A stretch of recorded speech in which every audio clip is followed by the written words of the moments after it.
When you think about winter, what is the first thing that comes to your mind? Cold, dark winter nights, or a time for an abundance of fun outdoor activities? If you are thinking the latter, then you will love this video, but if you think winter is dark and gloomy, then this video might convince you to look at it differently. So let's get started and discover some of the more exciting things you can do during winter. 1. Get your skates on and glide across the ice. 2. Embrace the beauty of winter while hiking through snowy trails.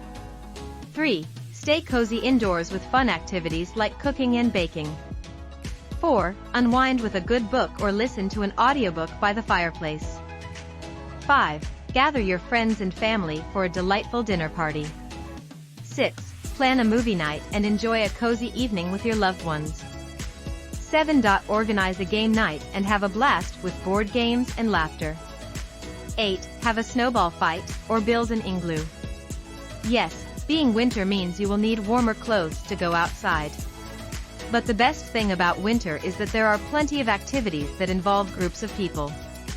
So maybe yes, winter is dark and gloomy, but you can definitely brighten it up by creating unforgettable memories with friends and family. For more winter activities, check out MendoOutdoors.com.